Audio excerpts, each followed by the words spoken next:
Oi, gente. Eita. Gente, boa noite, tudo bom? Uh, Chegaram bem aqui. E quem já estava voltou bem. Vou começar revelando uma coisa que eu acho que nem podia. Na verdade, a gente atrasou, todas as questões técnicas aqui foram ensaiadas. A gente buscava uma forma, qual a palavra? Emocionante. Né? Assim, que houvesse uma emoção. Para a gente começar. Zoeira, brincadeiras à parte, quero agradecer demais a todas as equipes, porque eu estava ali atrás daquele pano, olhando o povo correndo, todo canto, para resolver isso. Né? E estamos aqui, né? Juntos, sim. Eu, depois desse pequeno segredo, queria começar, né? Uma apresentação sobre... Isso ainda não. Na verdade, quero compartilhar uma alegria que é esse fórum. Eu faço essas fotoperformances, né, trabalho com isso, sem saber o nome. Há um tempo, eu não conseguia nomear, né, essa linguagem. Então, fazia sem saber esse nome. Aí, quando eu descobri o nome, eu não sabia que tinha um evento. E eu pensei, quando descobri o evento, né, com uma cachoeira, que coisa boa, né? Encontrar profissionais de uma área, que é gente que passa pelos mesmos sufocos, sonhos e desejos, né? Toda aquela experiência que é criar uma performance para uma imagem, né? Imaginando, sentindo, às vezes se frustrando, mas querendo, desejando que essa imagem atravesse, né, os mundos, os imaginários. Então, tudo isso acontece porque veio vocês aqui, né, de todos esses cantos, fazedores e fazedoras também de fotoperformance, pessoas interessadas nessa linguagem, e tudo o que movimenta enquanto vida, assuntos, temas, sociedades, né? Porque movimenta muitas coisas. Há uma segunda coisa que eu queria agradecer, porque há algo ainda maior que esse grande encontro sobre foto performance, que é um grande encontro sobre mundos. Mundos. Nessa imagem, que é uma foto, né? A gente vê duas pessoas, uma de frente para a outra. Num rápido olhar, imaginamos que há um diálogo, porque existem duas pessoas, elas estão uma de frente para a outra. Essa é uma fotografia de uma imagem, mas existem milhares de fotografias com a mesma imagem. Em muito poucas delas vai se haver de verdade um diálogo. Dos maores, aborígenes na Austrália, aos incas, baniuas, dessanas, tucanos na América, né? Em todas as sociedades, né, que houve um contato, distração, né, dos saberes, certamente não teve diálogo. Por séculos, essa imagem se repetiu em diversas fotografias. E hoje, aqui nessa noite, nesse tempo grande que a gente está, há algo que nunca aconteceu. Que é, de verdade, um tempo que nunca existiu. Que é quando a gente consegue conversar sem estar assim, verticalizada, que pega e leva, não ouve de verdade. Quem foi levado em saber, não sabe o que houve depois, o que os outros souberam a partir do seu saber, né? Então, quando a gente conversa mais próximo, assim, desse tempo agora, a gente, de verdade, consegue estabelecer o que esses séculos não garantiram. Então, obrigada por todo mundo estar aqui, porque, né, são regiões desse país, são diversos locais de vida, né, se encontrando. Isso é bom. É disso que todas essas coisas precisam, com certeza, o mundo. Então, as pessoas, por muito tempo, perguntam a nós, né? Mas o que tu faz? Do que tu fala? As mães, às vezes, isso é coisa de doido. O que é isso? Essa coisa, né? Arte. Quais são os seus temas de interesse? O meu é esse. Mais precisamente, no plural, né? Naturezas. É o que está em todos os trabalhos que realizo. É o que, às vezes, a gente fazendo não percebe ou se dá conta, né? Às vezes, o texto mais difícil é a mini-bio. Não a escrita, mas a que a gente fala com a gente mesmo, né? Então, aí rodeando, pensando, sonhando, sentindo, pensando, né? Tudo isso, eu acho que é isso hoje, naturezas. E aí eu queria, para explicar essa coisa, que não pode ser muito simples também, eu queria convidar vocês para uma viagem. Uma viagem pelas diferentes naturezas que existem, mas também, né, pelas muitas que foram inventadas, imaginadas e que também existem. Vocês vamos nessa viagem? Nossa.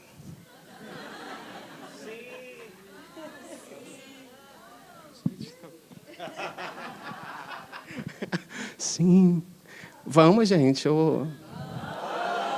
Agora sim. Agora, beleza. 10 de 20 falaram, beleza. Obrigada. Vamos junto, então, nessa viagem, né? Assim, essa viagem, ela naturalmente, sobre naturezas, ela vai passar um pouco, né, pela história e as tantas histórias que estão dentro dessas geografias do mundo, né? Geografias, naturezas, geografias inventadas, né? Que, a partir de literaturas também, principalmente, que formam imaginários, que são naturezas que viram realidades, que impactam nas realidades, que transformam as realidades, que são naturezas, às vezes, sonhadas para que sejam realidades, né? Essa é a viagem. Então, vamos um pouquinho. Acho que eu vou um pouco mais para frente. Não tem como falar de natureza sem citar a Europa. Por quê? A gente vai um pouquinho ali no tempo, onde só existiam 3 continentes. A partir do centro, identificado como centro de produção de conhecimento do mundo, né? Então, o prisma de decisão era o seu próprio, de um território construído por impérios, que entendia que só existiam 3 continentes. A Ásia, a África e a Europa, né? Do século V, né, ao XV, pessoas, né, sábios, caçadores de saberes da Europa, viajaram por séculos, né, ali para a Ásia, ali para aquela costa, né, ao norte da África, e foram atrás de conhecimentos, e foram registrando esses saberes dos outros, formulando os seus a partir desses contatos, criando ciências, criando filosofias, criando ou transformando ou pegando, né? Muitas formas, mas todo um arcabouço de conhecimento foi formado nesse período chamado de medieval, que é sobre o que era a humanidade, né? O que era o mundo, o que era a biodiversidade, o que era a vida. Então, ali, muito conhecimento, né? Nesse período, em contato com esses mundos, principalmente os com mais florestas tropicais, um pouco ali da África, um pouco da Ásia, e a Índia, começam nessas aventuras, né, os peregrinos pelo mundo atrás de saberes, eles descobrem a Índia e essas outras zonas de mata, e começam, nessa época, a produzir bestiários. Bestiários eram livros, meio de descrições de fauna, com as ideologias que traziam. Traziam ideologias, olhavam os bichos e ouviam as histórias e criavam livros que, de algum modo, eram ficções de vidas bestiais que existiam naqueles lugares. E aí se formam muitas lendas, contos, mitos, né? Mas sempre nesse local ali existe um outro, que não é humano, é um bicho, mas está para lá, cuidado quando forem passar ali com seus barcos. Falavam, né, na sua literatura. Nesse mesmo período, ali até o século XV, né, existe esse momento ali, esse movimento social, político, econômico, que é o feudalismo, que é um sistema simplesmente onde há um servo e vassalos. Em palavras retas, escravos, né? Então já havia escravidão da própria gente ali para sustentar os feudos. Só que tem uma hora que tudo isso não dá muito certo, não, né? Tem fugas desse sistema injusto, né? Tem surgimento da moeda, tem pessoas indo buscar outras formas de vida, né, nas cidades, não mais no campo. Enfim, começa a se transformar no que chama na história de declínio do feudalismo. Doenças, fome, miséria, sujeira pelas ruas. E os impérios, eles se entendem que tinham que caçar outros mundos, tinham que expandir aos mares para encontrar outros recursos, né? Porque ali estava em falta, porque também não tinha nem mão de obra. Então, eles decidem, né, que vão atrás de recursos no mundo. Nesse momento, inicia o que a gente chama de período moderno, né, na história. Até então, só existia o marcado em vermelho. Mas, em 1492, nessa história aí de ir caçar outros mundos, Colombo, né, descobre as Antilhas, ali o Caribe, e acha aquilo tudo muito bonito, que tinham coisas muito importantes, né, para o Império, e se depara com pessoas. Descobrias um pedaço de terra gigante que eles não sabiam. Porque o mundo era só ao lado de lá. Tudo isso daqui não existia. Agora, a descoberta desse mundo, chamada de antimundo, e eu explico por quê, ela leva a uma bagunça na mente das pessoas que, por séculos, formularam tudo o que era o mundo, tudo o que era o ser humano, todas a partir das suas ciências, filosofias, literaturas. Imagina, gente, se descobre um pedaço de terra cheio de novas biodiversidades, cheio de novas culturas e raças. Como podia ter outras pessoas para além daquelas que foram salvas na arca de Noé?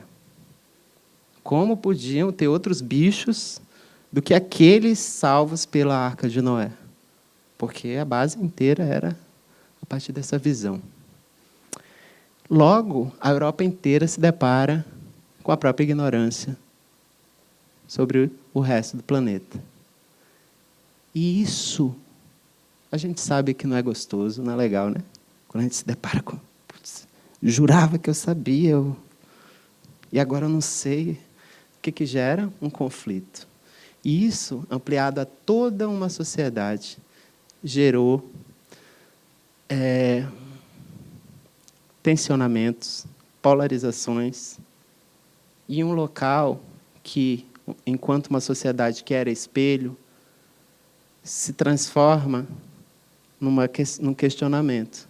Então, que biodiversidades são essas? Que culturas são essas?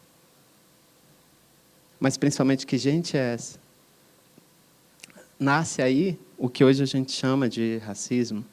Nasce dentro desse período de primeiro contato e descobertas, primeiro da América, a criação para subjugação do outro.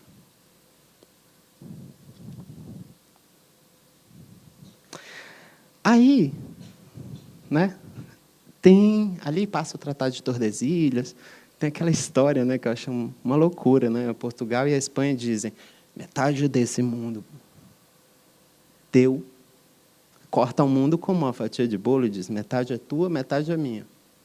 Fica aí com a tua metade do mundo. Né? O Tratado de Tordesilhas é uma história meridional muito engraçada. Em 1500, Cabral descobre o Brasil, né? E chega à costa ali da atual Bahia. Em 1542, né, 42 anos depois, dali de Quito, né, atual ali do Equador hoje, né, que já tinha acontecido tudo aquilo desde Colombo, né, com a ocupação espanhola, a destruição dos incas, né, de toda a sua cultura. Desce em 1542 o Francisco Orellana, e ele passa desde Quito até o final do rio Amazonas. Então, a primeira descida de homens europeus, primeira passagem que é de descida do rio, né? Porque o rio Amazonas começa desse lado e termina no mar, no Atlântico. Em 1639, um século depois, tem a primeira subida, né? De agora um português, que é o Pedro Teixeira. Essa expedição, que é marcada como a mais predadora, não foi a primeira, não, mas ela é datada como a mais predadora. Foi a que gerou tudo o que hoje é as Amazônias e a Amazônia para o resto do mundo.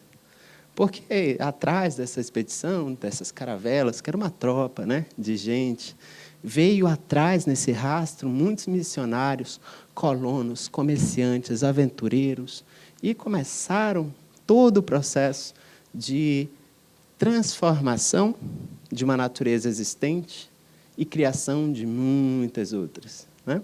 Reverberadas até hoje, como a gente já vai ver. Essencialmente, já a gente vai chegar na foto performance. Mas a Amazônia, essa no singular, ela não existe. É engraçado, as pessoas perguntam: é a Amazônia? Qual? Né? Que Amazônia é essa que você quer saber? Porque essa, no singular, essa da mata densa, contínua, essa que era o paraíso procurado pelos europeus desde o período medieval, porque queriam fugir das suas desgraças.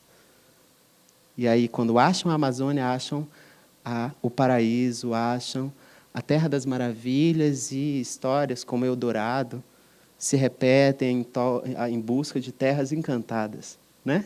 Então, a Amazônia ela foi construída, essa no singular, a partir da ilusão, a partir do preconceito e a partir do egocentrismo europeu. Então, essa Amazônia, ela existe, mas eu prefiro dizer que não. Eu gosto de lembrar todas as outras, né? Para além dessas construídas, né, por esses peregrinos, missionários, viajantes, comerciantes, e tão contada, e aqui a gente chega na literatura. A literatura europeia, principalmente a de Portugal e a da Espanha, são boas leituras para entender a psicologia do homem europeu.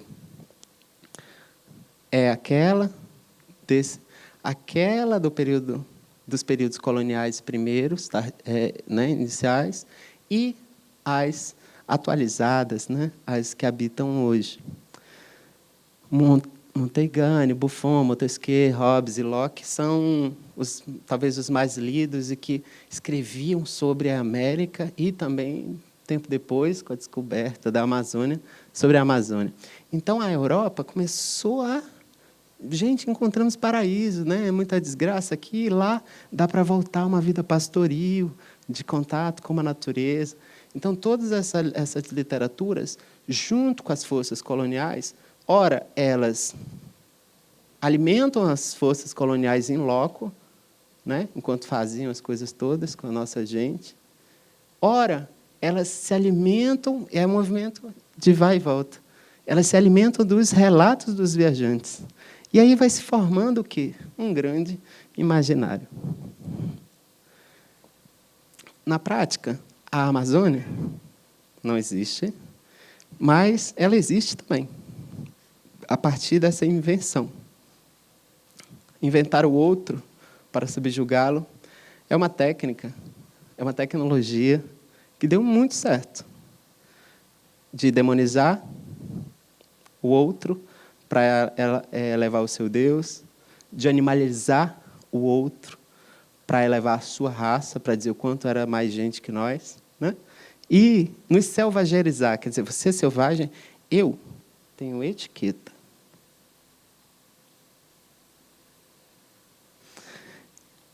Nessa forma, então, com toda uma literatura construída, com todas as forças coloniais dando certo, estabelecidas nos territórios, se depararam com um problema. Que começaram a vir muitas pessoas, né, da Europa, chegando lá nas antigas aldeias. Mas eles não conseguiam lidar com a natureza amazônica. Eram engolidos pela floresta, mortos pelos bichos. Não conseguiam plantar. Então, como bem fizeram, ou mal fizeram, na Austrália, na África, repetiram com a gente, que nós não vamos poder lidar com essa natureza. Se cria a escravidão, né, da nossa gente, porque éramos nativos e sabíamos lidar com a natureza, com a terra. Eles sabiam da Amazônia, tinham contato com a natureza, mas só pela poesia.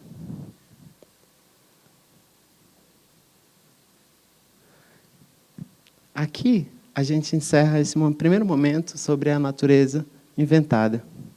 A natureza amazônia, por exemplo, inventada. As Amazônias, elas são indispensáveis, né, à imaginação do mundo. E é por isso que tanta gente, morando lá, né, a gente sempre vê muita gente de fora, vindo, indo, chegando, muita gente de todos os jeitos, há séculos, chegando ali, com o intuito de conhecer ou salvar. E aí sempre me perguntei, né? Mas por que tem tanta gente querendo salvar a gente aqui? Mas por que tem tanta gente querendo conhecer a gente aqui? Aí a gente vai, né, vivendo coisas assim, diálogos, né, com pessoas e leituras, que a gente chega a isso. Ela dispensava a imaginação. Poucos querem de verdade ajudar, né? Poucos querem de verdade conhecer. Conhecer de verdade é pelo respeito, né? É muito melhor dessa forma. Como diz Neide Goldin, a Amazônia, ela é o emblema da utopia situada na natureza. E aqui a gente demarca o primeiro momento dessa natureza, trazendo a Amazônia, essas histórias, geografias, literatura, imaginário. E agora a gente vai para outra Amazônia, que é das realidades, né? Aí eu pedi ajuda do Thales, que eu não sei mexer nesse computador, não. O computador, o celular dos outros é sempre muito difícil, né? Aí a gente vai para... me disseram que não podia sair daqui da luz. Tem outras naturezas no mundo, né? Lembra? Tem as que existem só.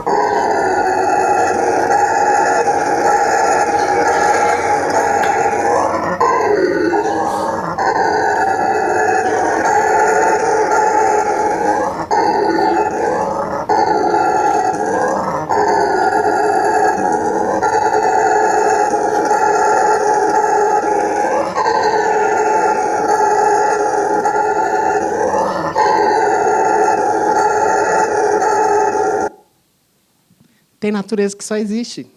Não precisa ser inventada, não, né? É mais simples. Aí, tirar isso aqui que está difícil. Elas não têm toda essa história, não precisa nem falar muito, né? Assim, no tempo. Ela só existe. O guariba existe. O canto dele, a demarcação de território, as expressões, o cheiro, existe. Não precisa que ninguém diga. Então, eu gosto de nomear essa natureza como natureza ancestral, que é das coisas vivas, em estado de liberdade, sendo o que são, sabe? E aí, tem outro vídeo. Thales. Foi mal, Thales.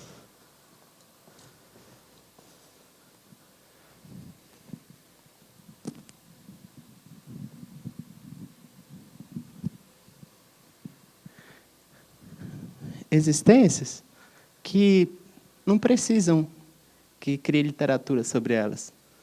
Elas carregam consigo as suas próprias histórias, em seu DNA, em seu suor, em seu canto, em seus pelos, né?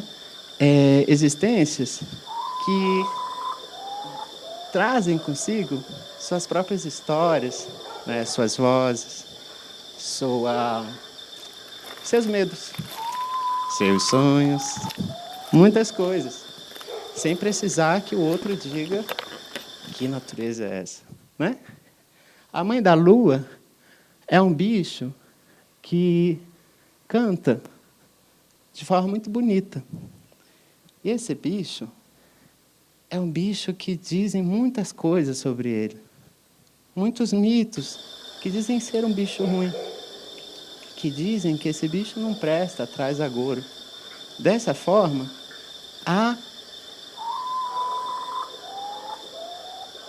um agouro, né? Uma má sorte, como se não prestasse esse bicho. Como se essa vida não existisse e não pudesse existir. A mãe da lua é o canto mais bonito que eu conheço. Parece o canto das minhas amigas.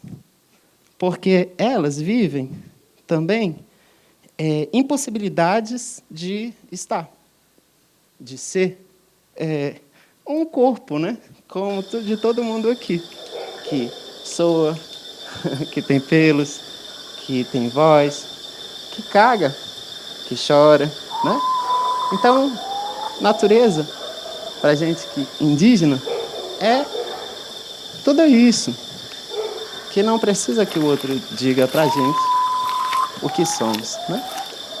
E, principalmente, além de dizer o que a gente é, fazer com as coisas como com as travestis, com as pessoas indígenas, pretas e mulheres, o que fazem com esse bicho, né? A gente gosta de nos lembrar o que essas outras histórias nos ensinam. E agora, eu vou me vestir, porque eu vou falar do Estado-nação.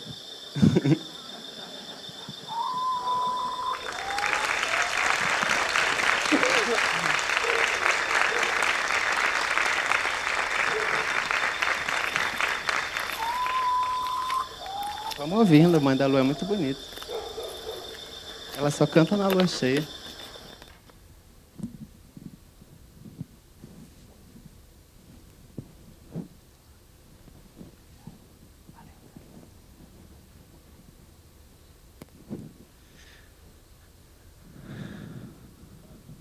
Estado-nação.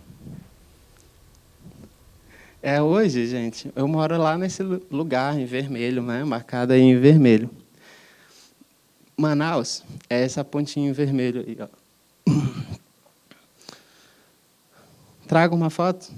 Gosto muito de mapas. E aqui eu trago uma visão de cima, tá? A gente está vindo desse grande para o menor, que não é pequeno. Isso é outra escala, né? Então a gente vai chegar para olhar horizontalmente que naturezas são essas, não inventadas, né? E as que existem a partir das inventadas, né? Isso aí é Manaus, tudo que é verde é floresta, tudo que é rosa é uma urbanização.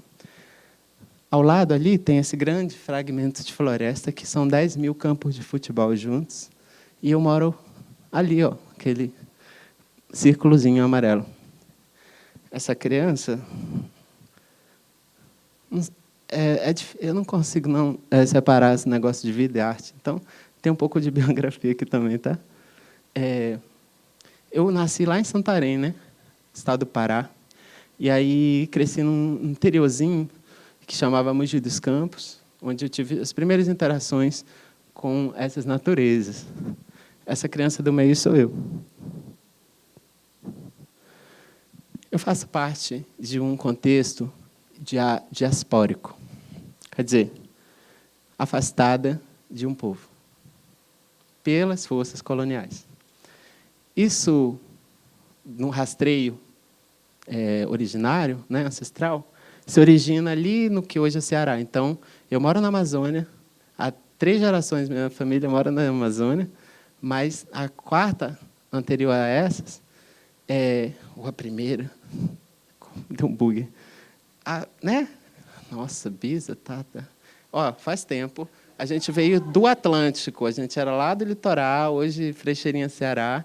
E hoje parte do meu trabalho é também, inclusive em foto performance, trabalhar com questões de diásporas.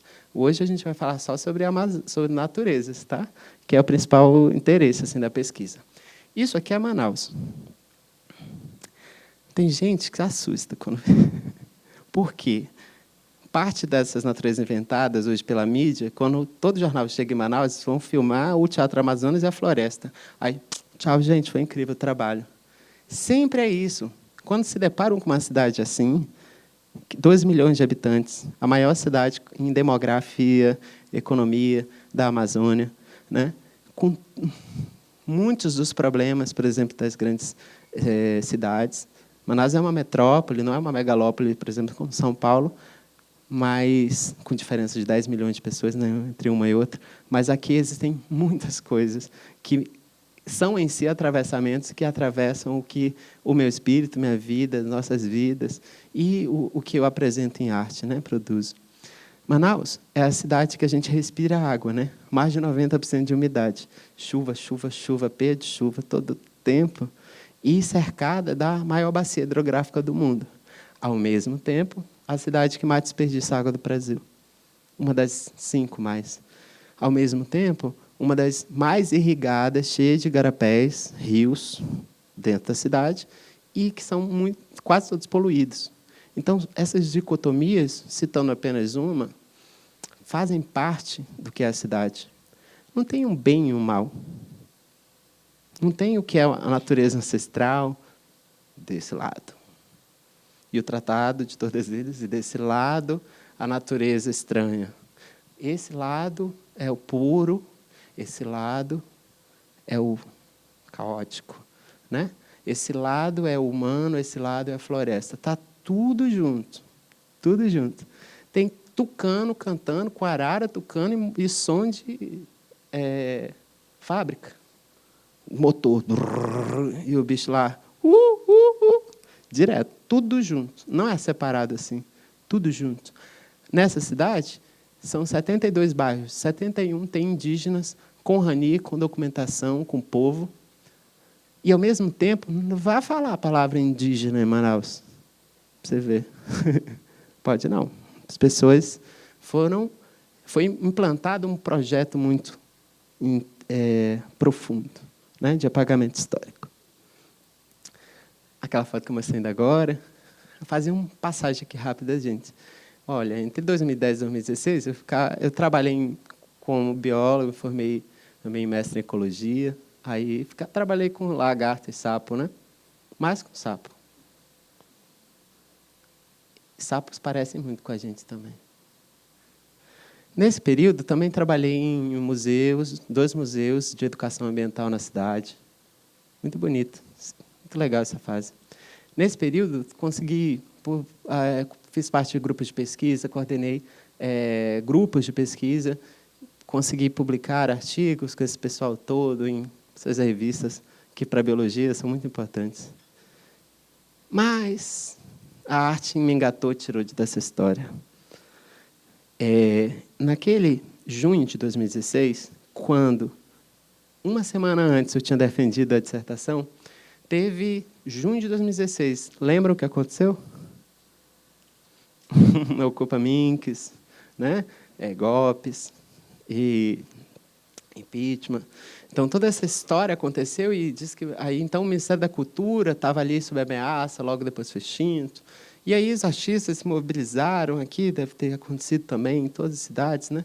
E lá a gente ficou, esse povo todinho que vocês estão vendo aqui, morando ali no IFAM, ali atrás. Ó. E aí eu não tinha casa, não tinha bolsa de mestrado, não tinha mais nada. Entendeu? Estava difícil. E aí a uma amiga pegou e me chamou, ei, bora morar aqui na ocupação, tem um monte de artista, vai ser legal. Eu falei, gente, bora. Nossa, era um caos, era uma festa, mas muito papo, muita articulação, muita coletividade. Foi muito importante esse período. Fiquei um mês nessa barraca dividindo com a amiga, até perceber que eu também fazia esse negócio. Eles, né? Tinham artistas de todas as linguagens, então eu fazia também. Tinha a minha. Se montar, tacar um monte de tinta guache na cara e amarrar umas plantas. Era a minha arte. E saí, entendeu? Né? Saí demônio assim na rua.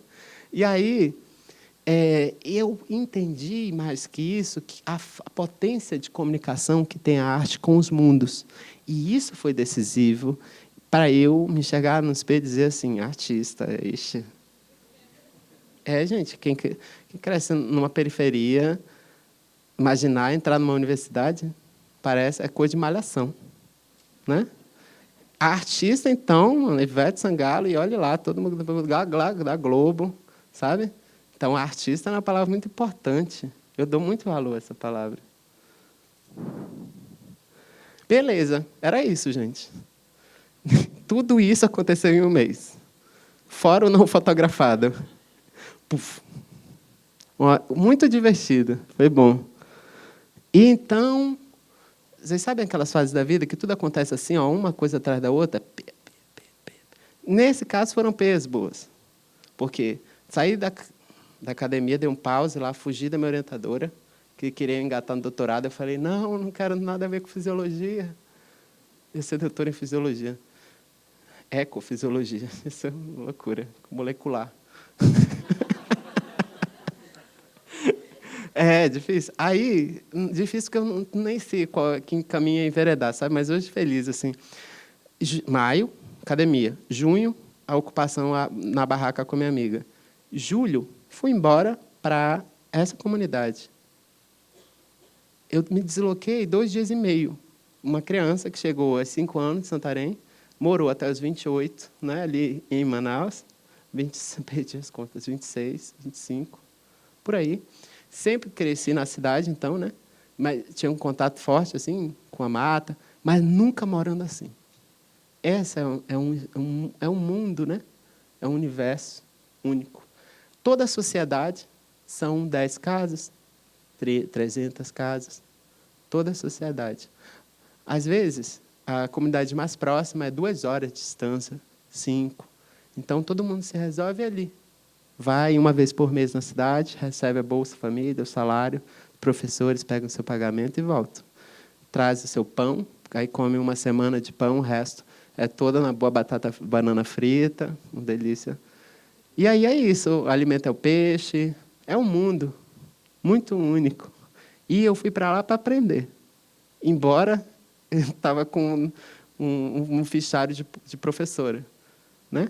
Fui para lá e vivi dentro desses lugares, dentro de 2 comunidades por 6 meses. Foi decisivo. Mais cedo perguntaram de que forma esse contato com os coletivos humanos transforma o trabalho, né, que a gente faz. Aqui eu estou dando um exemplo que foi de minha vida, um deles, né? E foi bonito. Então, eu fui para dar aula de educação ambiental, aproveitei muita formação em ecologia, mas enveredando para o campo da mobilização social, né? Toda a sociedade está nessa foto. Lá eles falam assim, ó, porque quebra a bomba. Isso aqui é um barranco, o rio é lá embaixo. Para pegar água, para lavar a louça. Quebra a bomba, tem que arranjar uma bomba, tem que arranjar um cano, tem que arranjar um parafuso. E para esse parafuso só está 9 horas na cidade de lancha. Então, eles falavam uma coisa assim, nós é pouco, mas é porreta. Nunca esqueço disso. E aí aprendi isso, fui para aprender, gente. Eu fiz... Ai, gente, vamos lá, hoje eu vou ensinar alguma coisa, a gente ia lá, sabe? Foi bonito, porque o trabalho com esse universo significa trabalhar com um contato com pessoas que têm um contato muito íntimo com outras formas de vida. Desde criança, a gente, né, aos 5 meses na barriga da nossa mãe, a gente já ouve o mundo lá fora. A gente já consegue, não... A gente meio que já tem um contato com o mundo fora da barriga. E essas crianças, jovens, né, desde cedo já ouvem o som dos bichos, ouvem qual é a forma de um pato do mato, né? Tudo que vocês estão vendo lá no fundo é pato. Tudo que é preto é pato. Aí tem uns pontinhos brancos assim que é umas garças. Tá dando para ver? Isso aí é uma parte da paisagem da natureza comum a esse universo, né? E, evidentemente, trabalhar com educação nesse lugar significa trabalhar com o seu universo, né? Com o que tem, com o que é possível. Trabalhar arte sem lantejoula, trabalhar arte sem TNT, dá não. Dá e dá muito. Porque a gente brinca, a gente se diverte, a gente usa o repertório, a poética é a própria vida. A poética é a caça, a poética é a pescaria, né? A poética é o mundo imaginado, sonhado. A poética é a história da avó, das histórias que existem só ali, naquele mundo. Voltei em janeiro para a cidade, saí da comunidade. Vim arretada. Cheguei naquele janeiro, uma coisa carnaval, cheguei com toda essa transformação, sabe? Mais uma das transformações que a gente passa na vida. E aí comecei a desenvolver ações, muitas performances na rua, ações formativas de maquiagem criativa, né? Como condutor para autoconhecimento. Saía todo mundo desse jeito. A oficina Morfose está aí quase beirando a 30ª, né? 30 edições. E muito divertido, né? No outro ano, tenho a oportunidade de começar a conduzir um processo inspirado e, né, enquanto trabalho, inspirada enquanto espírito, ao que havia vivido antes, por essa mesma organização, que agora eu estava entrando como coordenadora, né? Com a oportunidade de imaginar o que dava para fazer ali. É tão bom, né, trabalhar com autonomia. Então, foi muito legal. O projeto em Centurita, projeto de arte, para desenvolver leitura, oralidade, escrita, através das artes, né? Esse cinza é o mapa do Amazonas. Todos os pontos vermelhos significam comunidades que a gente atuava. Então, assim, eu me deslocava. Todo mês eu ficava 3 semanas fora de casa. Aí 1 semana em casa. Não em casa, né? Preenchendo um monte de papel. lá na organização, porque eu também fazia logística. Esse trabalho foi muito legal para conhecer a logística, quanto de gasolina, quanto de diesel na Amazônia, que não é tarefa fácil. É muito difícil, e dá para aprender um pouquinho. Então, cada lugar a gente reunia jovens, crianças de 10 a 28 anos, que vinham de muitas comunidades, se reuniam e a gente desenvolvia oficinas de muitas linguagens da arte, né? Linguagem de teatro, linguagem de música, de dança, de artes visuais. Então, toda semana, eu encontrava, durante os meses, saía, às vezes, de um interior e ia para o outro para encontrar essa gente, para a gente se encontrar, para a gente comer junto, brincar, contar história, mas para fazer o exercício da arte, né? O exercício da arte era a desculpa para fazer tudo isso, na verdade. Então, desse jeito, sentado, todo mundo com a bunda na mesma altura, podendo se ver, se sentir, e se construir, né, junto. E aí era isso. Essa aqui é uma oficina de figurinos. A ideia era desenvolver oficinas ao longo de todo o ano para, no final, apresentarem num grande festival de teatro, mas que precisavam saber. Porque eu falei, gente, eu morro. A gente morre ou vai embora. E vocês têm que saber. A gente não está trazendo nada. Sempre isso foi um passo decisivo na nossa formação, também em política não colonial. Não dependam da gente. A gente está trazendo nada. Está vendo? Mato? Já tem aqui. As histórias? Já tem aqui. Vocês, potência criativa, já tem aqui. Então, a gente vai embora e vocês podem dizer até assim, ainda bem. A gente já sabe fazer, sabe? Então, é isso, divertindo, usando as coisas que tem, o processo de criação de figurino rápido, coleta de material, produção, e o figurino pronto, inspirado na Nambu, que é uma velha lá que vira uma coruja. Só existe nesse lugar essa história. Mais uma asa.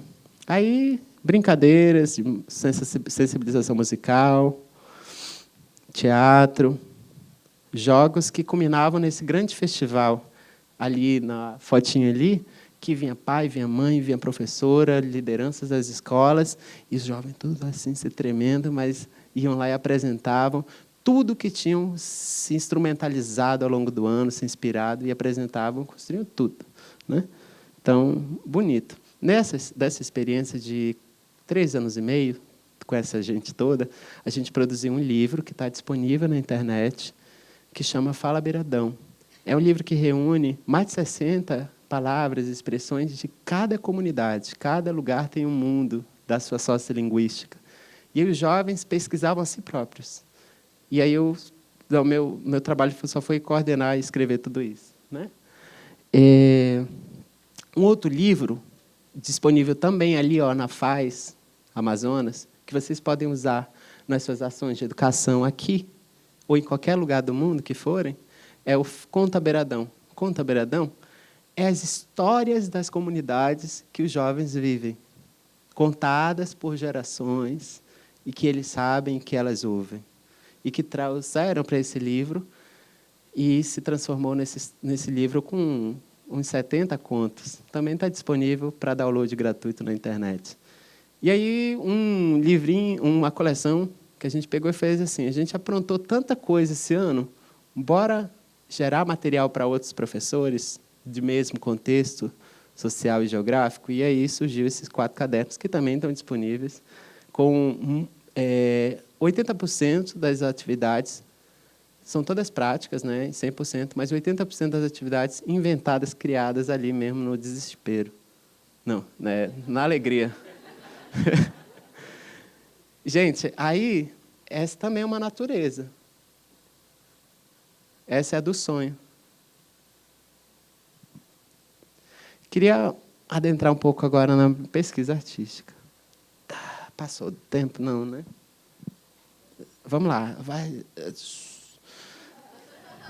Não, porque contar histórias de natureza eu gosto. Naturezas. Gente, no geral, eu me interesso bastante em contar e refletir territórios, né? Para além da história, com H maiúsculo, não escrita por minha gente, nossas gentes, a maioria, né, das pessoas, né, escritas por muitos homens, brancos, cisgêneros, heterossexuais. Então, essa história grande, ela existe, mas existe um passado na moralidade muito mais vivo e potente, né? Então, me interessa, quando as pessoas pensam na Uira, eu falei, lá vem a drag do mato. Não, né? A drag da floresta. Falei, gente, olha, viram onde eu moro? Manaus. Eu moro numa metrópole. Eu transito entre mata e floresta. E isso se reflete nas coisas que acredito, sinto, reflito, produzo, trabalho, que é essa paisagem. Existe essa paisagem também, né? Que é a da cidade floresta. Gosto muito de cruzar violências sociais, pensando nesses encontros de naturezas, aí eu fico brincando. Ai, que natureza é essa com essa? O que que dá? Aí experimenta, né? Ali. Então, por exemplo, essa natureza estranha, que é da transfobia, do racismo, da degradação ambiental, da destruição das florestas, do machismo, todas essas naturezas que são inventadas, que derivam de toda aquela história lá desde o medieval, que se refletem hoje traduzidas, atualizadas, com muitos nomes, mas que estão aqui. Elas são essa natureza estranha. Já a natureza da ancestral é essa que eu mostrei para vocês, né? Essa de unhas postiças, de plástico. Mentira. Ela está aqui, né? Ela está livre, está cantando, são os bichos, é a gente, né? Então tem violência, mas também tem poder, né? Tem violência social contra os nossos corpos, mas também tem destruição das florestas, tem diversidade e potência biológica, mas também tem social, né, de pessoas. Me interessa também se mover pela exposição e sonhando com curas, né, para essas doenças coloniais. Conto histórias. Para contar a natureza, a gente conta histórias, né? E essas histórias são pintadas no corpo. O corpo, ele não é o foco, né? Estava falando um pouco mais cedo. Não é o corpo que eu quero que seja fotografado. Esse é um caminho genial, e desde ontem eu venho aprendendo formas de criar fotoperformances e pensar filosofias sobre o corpo incríveis. E então eu me dei conta, porque antes de ontem eu falava que era o meu corpo também. Mas o também até diminuiu, depois de tudo o que eu vi desde ontem. Eu acho que o meu corpo é um suporte, sabe? É um elemento, assim, dentro dessa grande paisagem. E aí que se transforma, né? Se transforma, se monta, se pinta. E abençoado, e que se inspira. Sara fez uma pergunta muito bonita mais cedo, né? Que é como que a gente se conecta, né, com as plantas, com os bichos. Essa aqui é a minha madrinha. Se vocês fecharem os olhos, vocês vão imaginar uma pessoa, uma mulher humana. Pode ser uma travesti também, uma madrinha. Eu a conheço há algum tempo. Mas ela existe há muito mais, né? O nome dela é Pachilbinho. Ela tem muitas histórias sobre ela, mas ela tem a própria história dela, né? Como a natureza, que é. Dizem que ela, ou desejam que ela seja inerte, como desejam que sejam todas as plantas, mulheres, pessoas pretas e indígenas, né? Colonialismo nos disse vegetal. Vegetal dentro da perspectiva em coma, vegetando. Repetida ainda, às vezes, por nossas bocas. As plantas são como nós, colocadas no local para não andar. Dizem as plantas, citam da literatura as ruas como seres inertes, que não podem se mexer. Que risco, né? Uma mulher na ciência, por exemplo. Que risco uma árvore andando. E a Pachilbinha, que é minha madrinha, ela anda, e não é metáfora. Nem filosofia, nem nada. Ela anda. Esses pés, que são raízes, não estão na terra fincados. Andam. Lucas está aqui, né? Fica aí mesmo, Lucas. Lucas está ali e a Sara está ali. Sara, topa ser a Pachilbinha? Daí mesmo, não precisa nem fazer nada. Olha, Lucas foi na floresta. A floresta é a gente aqui, né? Aí tem vocês, é tudo árvore. É um barato, gente, ser árvore. E aí a Sara é uma Pachilbinha, cada qual que tem sua espécie de árvore. É uma espécie, umas herbáceas, umas árvores, tudo retorcida. E a Sara é uma paxiúbia. Então, o Lucas entra na floresta e passa pela Sara. E aí, nossa, que árvore bonita. E vai. Um ano depois, esse mesmo dia, 13 de... Gente... 13 de abril, não é novembro, não. 13 de abril de 2024, Lucas passa no mesmo lugar. Sabe aonde a Sara vai estar? É provável que esteja lá no início ou fora do auditório. Ela se mexe 20 metros ao longo de um ano. Ela se move pelo que ela quer, pelo que ela precisa. Ela busca e anda. Ela tem muletas como muletas, e ela tem uma para cá e uma para cá. E ela precisa ir para lá.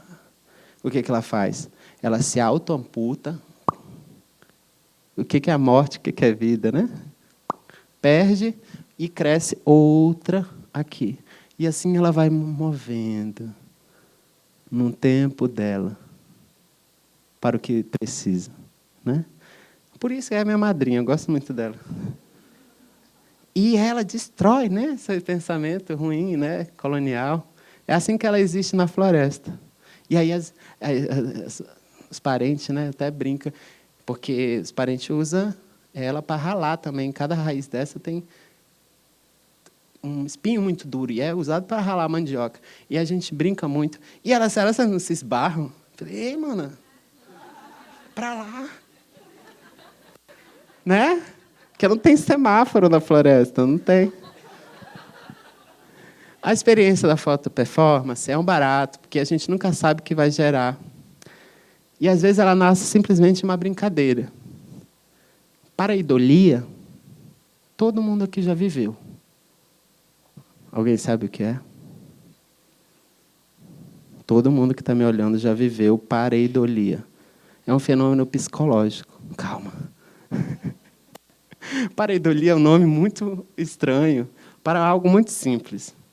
Sabe quando a gente olha uma nuvem e vê um cachorro? Pronto. É isso, né? Dentro da mata, desde criança, eu brinco andando, olhando para os buracos. Não nuvens, mas para os buracos que se formam. E eu sempre vi muitos bichos ali. E aí, recente, né, na exposição do Prêmio Pipa, tive a oportunidade de viver 4 meses, indo e voltando a uma aldeia, meus parentes, que a gente sempre se junta lá, para ir fotografar nas luas cheias, para pegar os contrastes, né?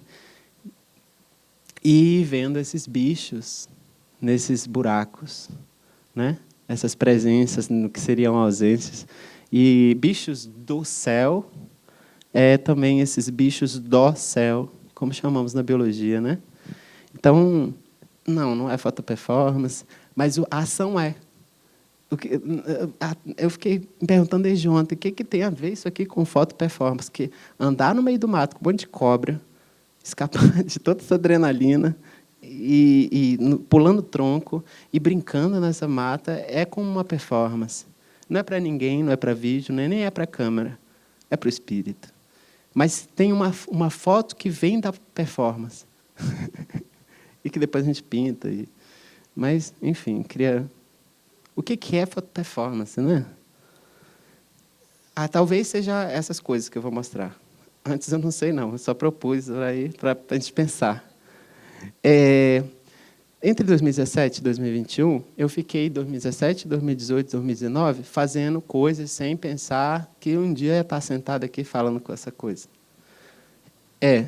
Fiquei 3 anos produzindo, porque o espírito lá, que eu estava falando mais cedo, ele pede, tem que fazer. Então, era do bolso, não tinha... cachê, né? Essas coisas. Não tinha, né? Não tinha edital, não tinha nada. Não tinha ninguém, não tinha instituição. E eu estou falando de uma periferia dentro de Manaus, do Amazonas, que é uma periferia no norte, que é a periferia do Brasil, né? Que é a periferia de muitas partes do mundo. Então, periferia. E aí era isso, era produzir na fruição, as palavras muito bonitas. A gente também chamava na louca, né? que é ir lá e se tacar e chamar um amigo louco também, e a gente vai e se taca dentro do igarapé, com bicho podre passando, mas vamos fazer, porque... Então, assim, fiquei 3 anos sem pensar de verdade em um sistema de arte. Hoje, vivendo um outro momento, articulada com outros artistas indígenas contemporâneos, articulada com outros movimentos e muitos parceiros de muitas pessoas que desejam, nesse tempo, como eu disse, que nunca existiu, a gente vem fazendo e estando, né, nesses outros lugares inimagináveis. Então, apresentar algumas séries fotográficas que têm alguns ensaios dentro, né? Brevemente. A Última Floresta, ela aborda o desmatamento, né, das matas e desmatamento das mentes, né? Por todas essas questões que a gente vem citando, sobre a construção de um imaginário sobre o outro, né? A Última Floresta também tem esse ensaio que chama Está Queimando. E essa coisa do nome que a gente dá a uma ação é engraçado, né? Porque às vezes a gente cria uma imagem, ele muda 50 nomes, vezes de nome. Aí quem recebe, que vai organizar o material, gente, que nome é esse agora, né? Uma bagunça. A gente dá a bagunça, né, para a pessoa das tipografias. Mas a gente faz o que dá, o que pode. Então, primeiro chamou a porra da árvore. O Bolsonaro chamou a árvore de porra, quando estava negando o desmatamento da Amazônia. Aí eu fiquei puta da vida e me meti numa queimada lá perto, que nem a Rafa, caçando queimadas, e não encontra quando, né? Basta estar indo bem ali comprar pão, aí a queimada bem aqui do lado, né? É horrível, mas achamos e resolveu a solução. Foi uma resposta, né? O que nos motiva a criar uma foto performance? Às vezes a raiva. Ali, Boiúna é um ensaio dentro da série 1000 Quase Mortos. 1000 quase intencional. Um reflexo de uma realidade. Essencialmente, essa série aborda as águas poluídas, né, de Manaus. Manaus tem mais de 1000 igarapés, que são, aqui ou em outras regiões, chamados de rios. A gente chama igarapés. Esses igarapés eles atravessam toda a cidade, criando uma malha de águas poluídas, algumas em estados de poluição, outras de contaminação, que é mercúrio, cádmio, né? Existem tudo isso, mas existe muita vida. Por isso o quase. Quase, porque tem quase 157 mil palafitas, como as que eu cresci, às margens dessas águas. Tem pessoas passando por racismo ambiental, por racismo estrutural, por tráfico compulsivo, enfim, todas essas coisas, vivendo às margens, mas estão vivas, são histórias, são gentes. Existem bichos, como esses caracóis, um de água poluída e um de água limpa, que trago no rosto. Todas as vezes que mostro fotos dessa série, eu digo, para de olhar para o lixo, gente. Pararam? O que encontram aí? A saia limpa, tinha um perfume. A foto performance não consegue, né, captar o perfume. A gente tem que bolar uma forma de captar cheiro, gente, na imagem. Ali, muitas plantas, muitos bichos, e forçadamente adaptados a essa condição, né? A vida, as nossas vidas, é a vida da travesti, é a vida da pessoa preta, né? É a vida de uma realidade brasileira que não mudou, que se transformou, que ganhou outros nomes, né? A gente vive, nem vive, muitas vezes é colocado em um local de sobrevivência dentro do caos, né? Adaptações forçadas a uma colonização que se atualiza. Mas não é só de história feia, né, que a gente conta, tem também histórias bonitas. Em Elementar, mais que terra, fogo, ar e ar, eu penso e gosto de propor para que pensem elementares da Amazônia. Que elementares são esses que existem nas Amazônias, né? Um deles é as plantas, as muitas milhares de espécies que dormem, hibernam. Elas dormem. Os rios nossos, 6 meses eles enchem, 6 meses eles secam. Eles vivem num ano o que o mar vive num dia. É um outro tempo, um outro território. E o que fazem essas plantas que estão meio dentro da água, quando o rio enche? Elas vão dormir. A fisiologia, a ecologia estuda há muito tempo elas, mede quantas moléculas são gastas por hora, por dia. É incrível essa ciência. Mas é a ciência que existe com a sua própria natureza. A tecnologia que permite a um organismo baixar seu metabolismo a quase zero e depois, quando as condições são boas, retornar à vida, né? São muitas tecnologias no mundo da natureza. Elas vão dormir. Parece a gente, quando está passando por uma fase ruim, que o melhor é o repouso, né? O descanso, o retiro. Fogo é parte também da série elementar. Não como o fogo que destrói, mas o fogo que aquece a vida nas florestas tropicais, o fogo que existe aqui dentro de cada corpo nosso, nesse instante, conectado, né? Que gera esse movimento. Lama é o encontro, o abraço da água com a terra, né? Que forma a lama. Essa foto não é só a lama.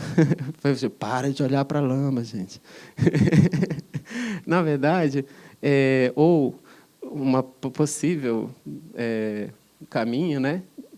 É possível só, que é tão bom quando vem e enxergam cada pessoa ao seu jeito. Mas, assim, eu gosto muito de pensar na reunião de saberes, né, do mundo que essa imagem proporciona, que a lama, que o fenômeno natural da lama proporciona, né? Os saberes estão todos separados, gente, está tudo errado, né? Cultura, né? Natureza, humanidade, o homem, que, nossa, inclusive já deu, né, de falar homem e natureza, não é falar humano. Então, acho que a reunião, e não é utopia, tem um monte de iniciativas dessa pelo mundo, vocês provavelmente desenvolvem proposições de interlocuções, de intersecções, de multidisciplinaridades, né? E se não fazem, bora fazer, que é um barato. Em Elementar também tem Rio Negro. Rio Negro é essa série lá do fundo do Rio Negro. Esse rio, ele é um dos poucos explorados lá no fundo. Pouco se sabe sobre a fauna, a flora, o que existe lá embaixo. Quando colocam, imagina que o rio, ele está bem aqui, a superfície da água, né? É aqui no meu pé, a água. Né? Andando sobre a água, né? Tem uma mitologia dessa. Então, dessa linha do palco para baixo, não se vê mais nada, porque a água é muito preta. Não se enxerga o fundo. 1 metro a partir da superfície para baixo. Todo mundo quer saber o que existe nesse rio há muito tempo. Botam robôs lá, os robôs saem tudo bolando assim, ó. Nunca, não vê nada. Ainda bem. Né? Porque a gente sabe o quanto em sociedade, quando se descobre, se destrói, infelizmente. Então, essa foto é sobre a reivindicação ao direito que temos, como rio também, aos nossos mistérios. Imagina aquela pessoa que você está afim, ela fala tudo de uma vez. Que droga! Lembraram, né, dessa pessoa? Eu lembrei. Eu acho que está aqui.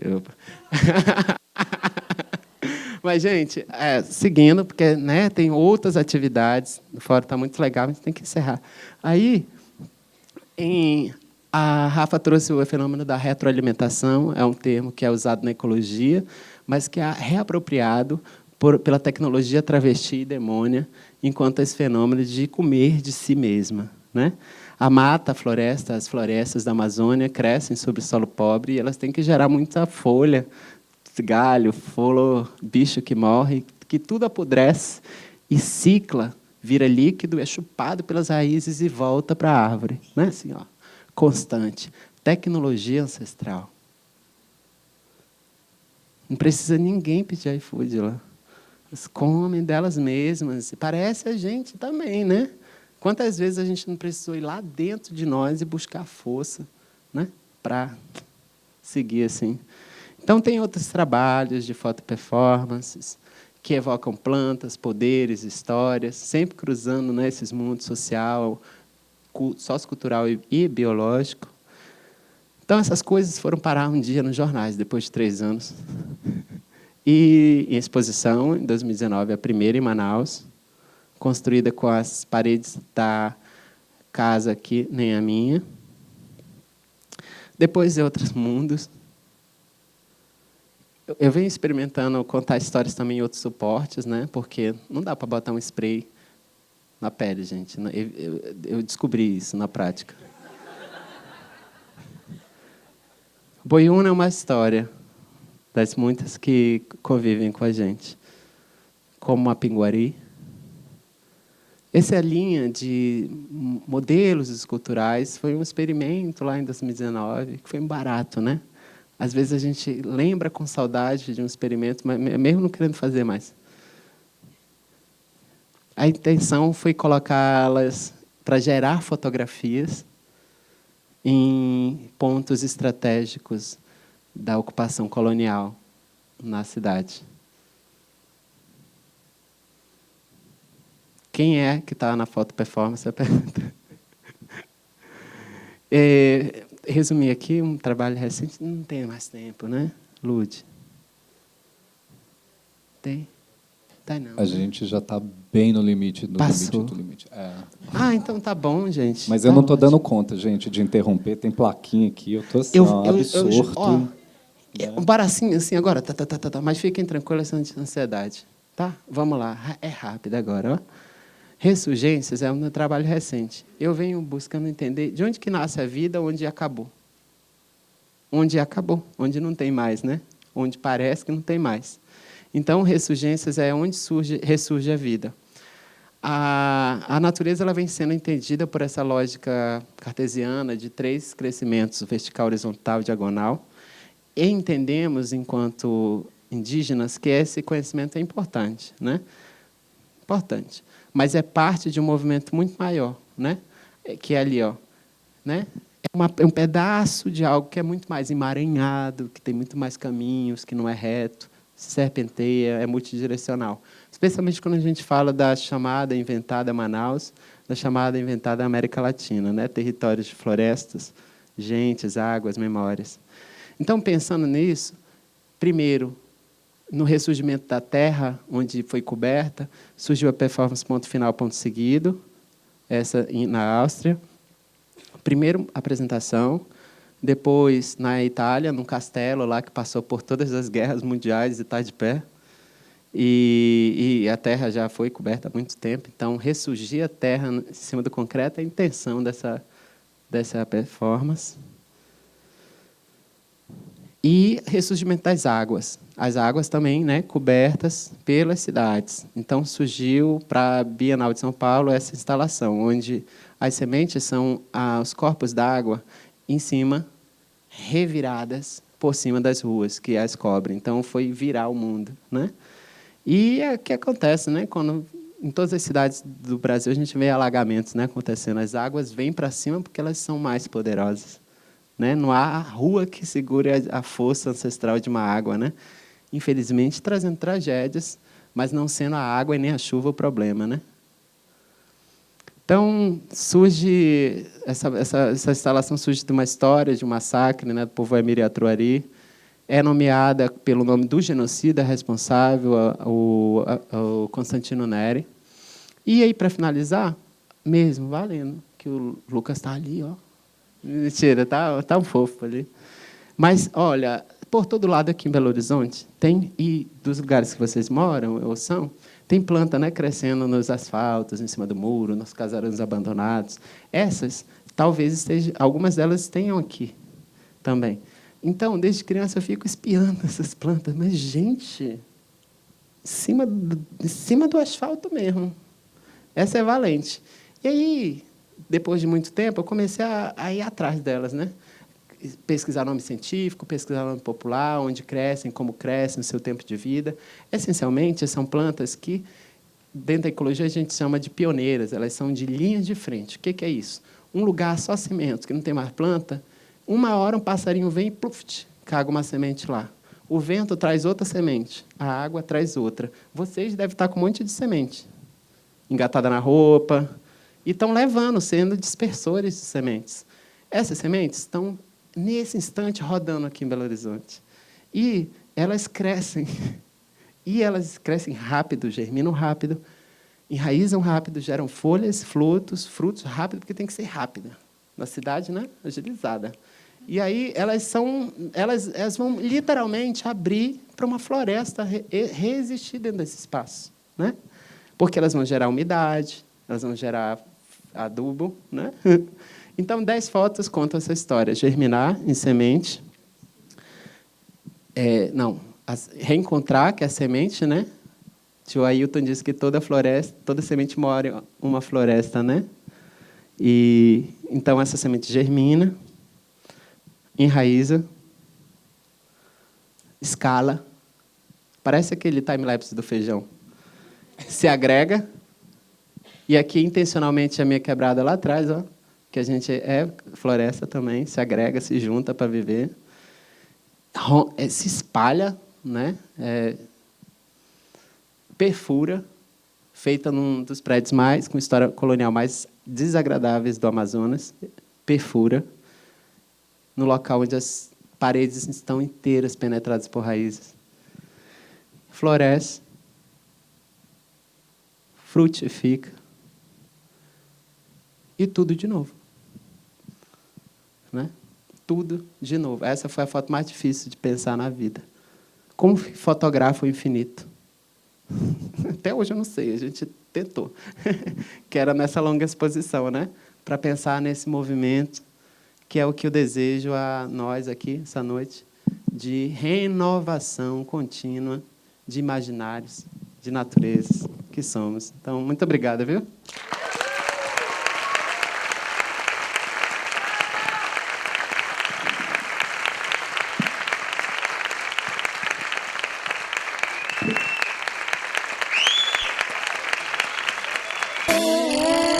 É